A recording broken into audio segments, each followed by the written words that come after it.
आज जे पाहिला ना प्रकार तो अगदी विचित्रच वाटला. तो काय आहे तुम्हाला पुढे मी सांगतेच. तर मी राजेश्री पुन्हा एकदा तुमच्या सर्वांचं माझ्या मिनी ब्लॉगमध्ये स्वागत करते. तर आम्ही आज चाललेलो आहोत स्वामींच्या मठामध्ये, कारण आज आहे स्वामी समर्थांचा प्रकट दिवस.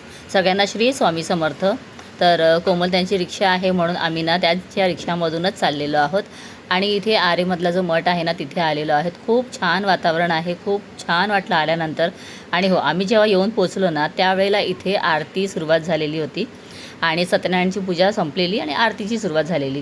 एवढं भारी वाटलं ना. बराच वेळ आम्ही आरती करून घेतली आणि गर्दी ना जशी आरती संपत येत होती तोपर्यंत गर्दी वाढतच चाललेली. पण याच गर्दीमध्ये ना काही लोकं अशी होती की जिथून अगदी म्हणजे शॉर्टकटने जायचं आहे त्यांना रांगेत उभं राहायचंच नाही आहे. सीनियर सिटीजन लोकांना डायरेक्ट एंट्री होती, पण त्यांच्या नावाखाली ना चांगले यंग लोकं घुसत होते. आता तुम्ही यांना येताना पाहताय, अगदी यंग आहेत पण ते सुद्धा सिनियरच्या बरोबर चाललेले आहेत.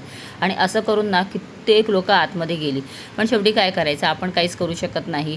तर तिथून पुढे आल्यानंतर स्वामींचं छानपैकी दर्शन घेतलं. मनाला समाधान झालं अगदी. थोडा वेळ गाभाऱ्यातच थांबली, सगळीकडे पाहिलं आणि त्यानंतर मग आम्ही आलो इथे अन्नछत्रामध्ये.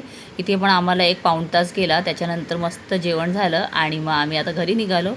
इथे आल्यानंतर ना मी तर जाम थकलेली, पण इथे बघा तेजूची एनर्जी अजूनही ॲज इट इज आहे. श्री स्वामी समर्थ.